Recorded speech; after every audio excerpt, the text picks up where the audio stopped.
So we have a great session planned for you today with some StreamYard top masterminds, which is Roberto Blake, Dee Nimmin, Daniel Batal, and Nick Nimmin.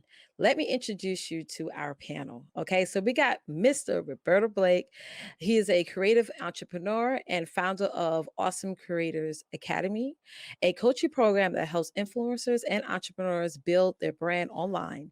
He is the CEO of the Create Awesome Media, a consulting business focused on content strategy and video marketing for B2B companies. Hey Roberto. How's it going, Letitia? Great, great, great. So then we have Dee Nimmin. Dee Nimmin helps creators build their creative confidence and their brand while using their smartphones. After two decades of running a multimedia company that focuses on video production and graphic design, Dee now shares his knowledge with other creators on YouTube. Hey, Dee. Hey, Letitia, how you doing? Amazing. Thank you. We have Daniel Batal. Daniel is a content creator and professional channel consultant. He also works for TubeBuddy as their official crash test dummy, taking their products through the real world pace. And providing his insights on developing features. He is on the journey to put the comb through on all the intricacies of YouTube and helps creators create new and exciting content. Hey, Daniel. Hey, and I'm a background dancer for Britney Spears, so I appreciate being here. Thank you. Thank you. Now we have Nick Nimmin. Nick Nimmin helps content creators grow their brands and businesses using YouTube. He shares the tools, resources, and information video creators need to thrive. Nick also hosts a weekly live stream using StreamYard, where he helps content creators navigate the complexities of YouTube through multiple hour-long Q&A sessions along with other expertise creators. Hey, Nick. Hello, Letitia. I hope that you are doing fantastic. And some of those creators that I was talking about are actually on the screen right now. That's right. As well.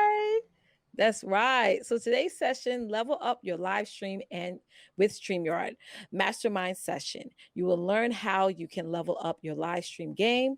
They will take you behind the scenes so you can see how the pros are using StreamYard. Now let's get started. First question I have for you, Nick.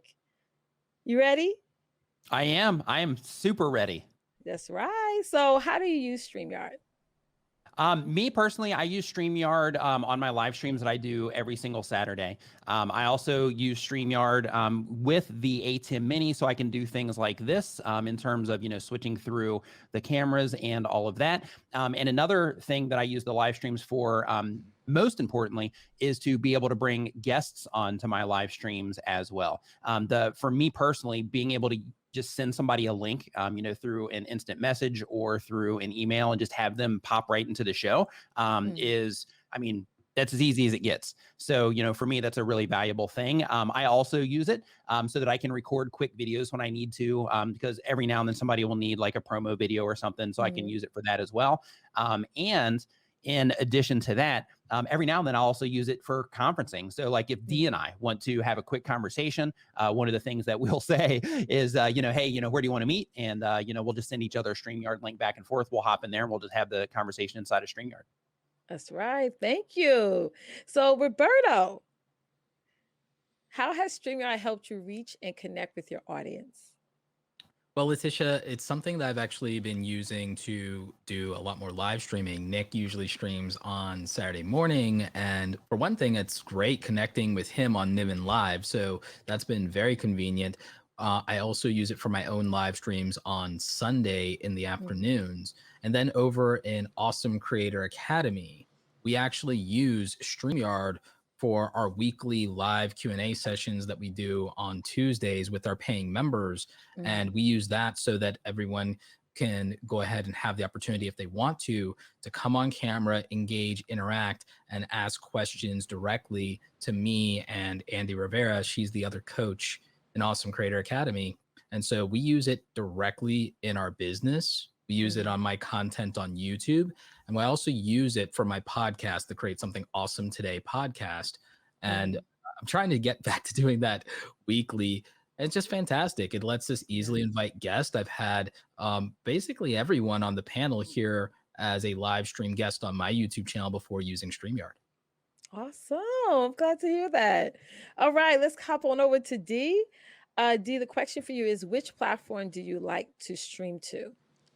I like to stream to YouTube, but I also stream over on Twitch. But most of the weight for live streaming goes over to YouTube because of discoverability. I find that YouTube is the best platform for people actually finding you, people who are not your current subscribers. So in terms of discoverability, I think YouTube is unmatched. So I I'm always totally gonna be agree. YouTube. Yeah. Yep, I totally 100% agree. So Daniel, Yes, ma'am. what mistakes do you feel most new YouTubers are making? Well, there's a loaded question right there. You know, I would say the biggest mistake that YouTubers, new YouTubers make is just not understanding how the platform works. I think sometimes people come to the platform. YouTube is a very large platform with a lot of functionality, and they see, like, I put up videos and then somehow magically people like start seeing my videos and I get rich and then I'm famous. And there's a whole process by which you start to learn how YouTube actually works as opposed to how you think it works. And the creators, this panel included, who really take the time to understand how the platform works and really break it down to trying to connect with a specific target audience are the ones who become successful, and the ones who just think you just throw a bunch of stuff up are the ones who continue to struggle. So everyone up here is on a journey to do this very same thing, is to help other creators understand how the platform works so that they can achieve the goals that they're looking for on the YouTube platform. Absolutely. What do you think about that question, Roberto? I think that ultimately it's just like, Daniel was saying, that a lot of people don't take the time to treat YouTube as a career and with the respect that it deserves as any other career.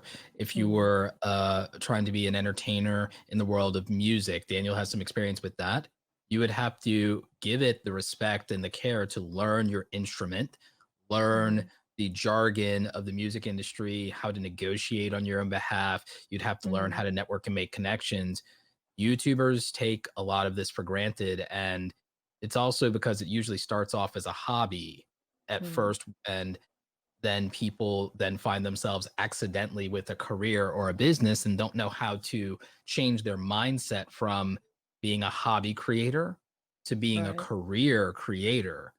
And I think the other mistake is that comes with not bothering to learn the business side of YouTube and the business side of creativity, which is what I focus on. And what I try to teach is I try to teach people the business, how to diversify their income, diversify and decentralize their content across platforms. Don't be beholden to a single platform. Don't put your eggs in all in one basket. And then also how to just manage the financial logistics and lifestyle of saying, I have a business now. I have to take care of my mental health. I have to look at how I start to grow this, outsourcing things I shouldn't be doing anymore.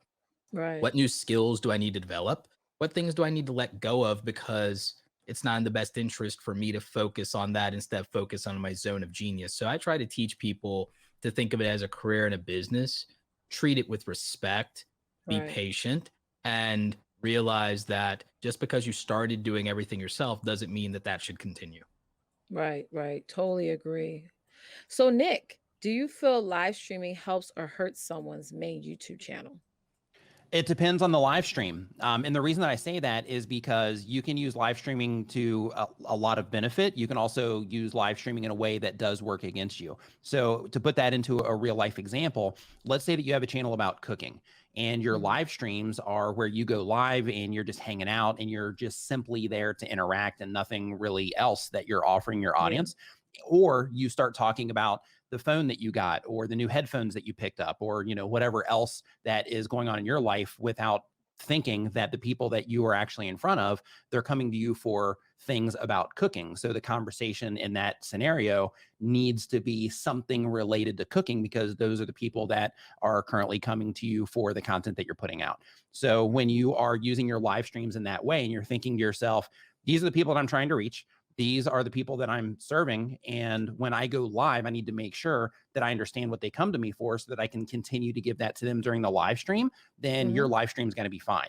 But if you say, this is what people come to me for, but I just want to go live because I have all these people that are interacting with me and I just want to go live and just, you know, talk to people, then in that situation, you might be in a place where it's actually working against you because you're not giving the people what they actually come to you for.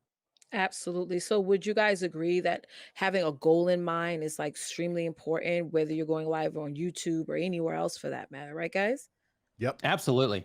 And, you know, also with, you know, one of the things that Seth mentioned as well, that's in alignment with this same question is when he was talking about, you know who it is that you are serving, know who it is that you are talking to. You know, when you apply that to your live streams, that's going to help you tremendously compared to like what Roberto was talking about of just randomly throwing up content and not really having a defined audience that you're after or not having a defined thing that you actually do. Right. Yes, yes, yes. So, for you, Dee, do you feel like live streaming helps? I'm sorry, I already read that one. Sorry about that. What, Daniel, what do you consider a successful YouTuber? Wow, that's another loaded question. Why am I getting the loaded questions? I think a successful YouTuber is someone who sets goals in terms of what they expect their channel to do, because everyone who comes to this platform is not punched out of a cookie cutter mold. We're not all here for the same reasons. So we all have different things that we're trying to accomplish as creators on the platform. And I do tell people that, you know, there's creators who come here and they just start uploading videos and they're just having fun. And if that's all you want to do is just upload videos so that your family can see what you're doing from across the globe, that's it. That's all you need to do. That was your whole goal, was to have videos there so your family can see what you're up to and you can stay connected. But if you're someone who's here and you're trying to grow a channel and trying to reach an audience that's bigger than, you know, the people that you grew up with who told you what time you have to be home after school, then there's a different set of ideals and a different level of connectivity that you have to start investigating and figuring out what voice you bring to those conversations and how you can leverage that voice in order to grow your channel more rapidly. Absolutely. Any other thoughts, guys? Any thoughts on that question? I Go think ahead, that Roberto. what Daniel said is spot on, but I think it's important that if you're a hobby creator, then your goals probably are going to be vastly different because it's going to be tied more to the content, your experience, your own satisfaction. Now, again, I'm a stickler if you decide that you want to be a career creator. And the thing is, don't lie to yourself and don't try and lie to me. You know, it's a little joke there, but in all seriousness, no, don't lie to yourself and don't try to lie to someone who's trying to help you grow if you're a hobby creator, then success is tied to happiness. If you're a career creator, while satisfaction, happiness, and fulfillment are important, that's not really the definitive measure of success when we're talking about careers in business, because while that certainly is something to keep in mind, if you're running a business and this is a career, then you have an obligation and you're responsible to people that rely on you. If you have people that are in your employ, or if your family is relying on this as a source of income for you, then you have a responsibility to be financially successful and to also do things in a sustainable way, in a practical way that can carry on and won't be to the detriment of yourself or the detriment of the business or to the detriment of the people that you're responsible to. So you absolutely have to respect those relationships and you actually have to operate from a place of business integrity. And that means you have to be financially successful. You do have to make income and revenue a priority, and you have to make sustainability and long-term goals and being able to continue this. And even having an exit strategy. All of those things are your responsibility to be a successful content creator, because you have to be a financially successful content creator if people are relying on you financially. Yeah. Awesome. Those are some great points. Absolutely. So, Nick, I have a question for you. Is there any bad advice out there you want to correct or address about streaming? Oh, there's tons of bad advice. So when it comes to, I don't even know where to start, to be honest with you. I mean, there's so much bad advice, but when it comes to live streaming, one of the bad myths that are out there is that if you live stream, that it's going to damage your channel. Another thing when it comes to live streaming is people think that live streams are only valuable during the live stream. And the important thing to always remember, especially if it's YouTube, is when you are live streaming directly to YouTube, YouTube is archiving that live stream. So as long as you choose to make that live stream public after it's complete, then what you just did is you had the live experience, but you also have a piece of content that's going to be on YouTube indefinitely available for the replay. So because of that, it's really important to think of your live stream not as only a live stream, but also a replay video experience for the people that are going to be experiencing it later after the stream is complete.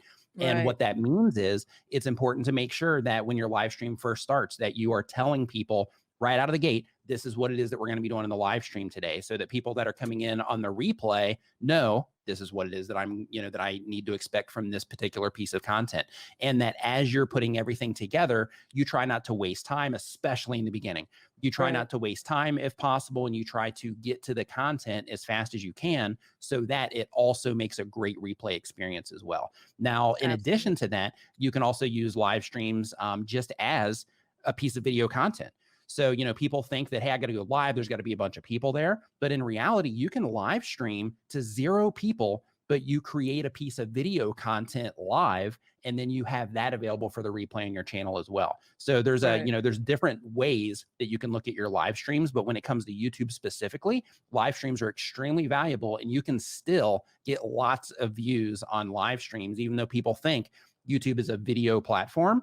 Live streams can still get a lot of views, but you have to make sure that you format things correctly and that you'll hold your show together in a way that makes it a great replay. Absolutely. Absolutely. Because, you got to think about the people who are going to watch it after. I totally agree with that. So we're going to jump into questions in just a moment. But if you guys have, I know you guys have tons of questions. Those of you who are tuning in, make sure you go to the Q&A tab and ask your question. My final question, though, is for Dee, which is, do you prefer to work or stream with a host or a co-host, or do you prefer to do it alone? Now, if you do prefer to stream with a host, how do you find one? Careful, Dee. Careful. Careful. Yep. Eggshells right here. Yeah. You just put me on the spot. I actually do shows with both Nick over on the other side and Daniel Batal sitting on top of Nick. We do awesome shows. We work really well together. I think there's a strength in working with someone that you can communicate well with and bounce ideas off of. And the more you do it, the better your banter gets, the more entertaining and valuable it gets for the community. So I think there's definitely strength with working with someone that you can communicate well with. But at the same time, I also stream solo on my channel usually because I'll do like a Q&A session with my community. And I find for that, my community is generally there to interact with me, and I find that if I'm there interacting with them, they tend to stick around a little bit longer. So I think there's strength with both of those. But get in where you fit in. If you work better as one, do that. If you work better with the host, do that. I enjoy both. They're completely different for me. Yeah. Absolutely. What do you think about that, Roberto? I think being able to adapt to whatever your personality type is, and also just what makes sense with regard to your ability to manage expectations for your audience, but also your own anxiety. If you are somebody who likes to be able to live stream spontaneously, then being able to do it on your own is very practical because you can just get up and go. You don't have to rely on somebody else. You don't have to worry about whether they show up on time. You don't have to schedule things. But if you are going to live stream with a co-host, you have to be respectful, thoughtful, and mindful of their schedule, giving them a heads up, structuring things, being consistent, showing up when you say you are, being early, not leaving them unprepared. There's just any number of things in the etiquette, which a lot of times, by the way, everyone here also knows I'm very bad at a lot of this, by the way. So but that is just something to do, is to try your best to be considerate. But if you're spontaneous, then that lends itself more to a solo experience. And if you can be considerate, then there's so many great opportunities and advantages to having co-host and having guest. That's right. Very well said. Very well said. So thank you, Roberto, Dee, Daniel, Nick. Now we have a lot of questions. Y'all ready? Absolutely. Yeah, do it. so those of you who are tuning in, just go to the Q&A tab on Hopin, and we're about to answer some Hopin questions. So our first question is, what and how is the best way to get more subscribers on your YouTube? Big question. Roberto, go ahead. I'll take that. There's several things you could do, but the main thing is you have to understand that when somebody's subscribing, you have to ask yourself, well, why would someone subscribe to me? Yeah. When someone's subscribing, they're either saying that they want more of the content you're creating. So consistency, it would be what would help that type of person. There's also the type of subscriber that says, well, I want to support you and I want to support what you're doing, or I want to acknowledge that I got something out of your thing. I was either entertained or I was educated. So that means you have to actually deliver either quality entertainment that says, hey, I'm supporting this. Even if I don't come back multiple times, this is what I support. This is what I like. Hands up. You know, I was someone who enjoyed this or would enjoy it again one day. Or, hey, this is a person that shares my values or that I align with. So you have to then build a good relationship, deliver for people. Right. You also have to maintain your reputation, because you have to wonder, well, why do people unsubscribe to somebody? Either they're inconsistent, either in their messaging, their character, or how they're producing content or uploading. They're not delivering on expectations, or they don't keep their promises, or they've become somebody that is different than the person you signed on for, whether it was the person or the content, or they don't agree with the way that you're operating and conducting yourself. So if you want somebody to subscribe to you, then you need to keep all of those things in mind. If you want them to stay subscribed to you, then you need to keep those things in mind. And if you want to get more people to subscribe to you, you have to understand who is the audience that I'm cultivating. What do they like? What do they respect? What do they expect from me? What do I agree with? You can't go code switching on them saying, this is who I am year one. And then, hey, year two, I'm going to completely flip the script on you. That's a really good way to lose people. And if you do that, you kind of deserve it. That's right. That's right. I want to piggyback on you, Dee. I feel like you're going to have some awesome advice to give on that question. On getting more, look, everything Roberto said is 100% spot on. But I'm going to introduce something here. Instead of focusing on subscribers, and I know that's what everybody in here wants to say as well, instead of focusing on subscribers, which is great, it lets you know that you're moving along and you're making progress. Instead, focus more on learning how to communicate with your audience. Focus more on learning how to get people to click your thumbnails. Focus more on getting people to watch your videos longer. Focus more on getting people to watch the next video, right? Focus on those things first, and you're not going to have to worry about subscribers. But if you're focusing on subscribers first, you're missing out on that stuff, and that's the stuff that matters. Right. I totally. Literally putting the cart before the horse. Yeah. Right. Yeah. That is so true. People make mistakes of that all the time. So the next question that came in, so for a how-to live stream every week, what's the best way to title each stream uniquely while on topic with keywords, phrases? We're trying to emulate Nick's Saturday show approach. That's all Nick. Nick, take that. Yeah, just like Dee and Roberto were talking about previously, the thing that you have to make sure that you're in tune with is the things that your audience responds to. So if you're currently uploading video content or you're doing live streams and you notice, hey, when I talk about these particular things, people seem to respond to these things better, then that's how you want to title your videos. That's how you want to package everything with your title and your thumbnail, so that you can make sure that you are letting the people that are going to see that, the people that you're trying to reach, you let them know that you're going to be talking about the things that they care about. And the better that you can do that, you're going to make better titles and thumbnails for your video content and for your live streaming content. And the goal is the same. And it doesn't matter if you're making videos or live streaming, or if you're writing blog posts for Google, the goal is the same. Is you have to think of who it is that you're after, and you have to craft your packaging, your titles, or on YouTube, your titles and your thumbnails around the things that they care about. And you have to make it easy for them to identify that the thing that you're talking about is actually something that they care about as well. Right, right. I totally agree. So, Daniel, like, what is the best way to retain audience on live streaming? Someone mentioned that they feel distracted when people move in and out of the live stream. Yeah, that's one of those things. I think springboarding on what Nick just said, it's about value. If you're one thing you have to think about is when you're creating live streams, it's just more content. So understand what it is you're doing on the platform. A strong value proposition will answer every question for you. Right. What's your channel about? Niche. Who's the target audience? What interests do you share in common? What conversation do you want to have? And why would they watch your channel as opposed to anything else they might be served in a given view session? If you can do that effectively, then you can say, this is what my content should look like. This is what my live streams should look like. Right. This is what my shorts and everything else should look like. Do that effectively and make sure you always stay true to that value proposition, and everything else will follow along easily. Awesome. Any other thoughts, anybody on that? All right. Just always think of your viewers first. If you're doing video Always. content, you're doing live streaming content, just always think of your viewers first. Of course, you might have your own motives depending on the type of stream or content that you're putting together. But in order for you to bring those motives to fruition, your viewers have to respond to what it is that you're doing. So because of that, just always think of, hey, there's going to be people coming in here. What is it that I can do for them? How can I make them have a good time? How can I, put all of this together in a way that's going to bring the most value to them and, just keep them involved with what it is that I'm doing because I'm doing something that they care about.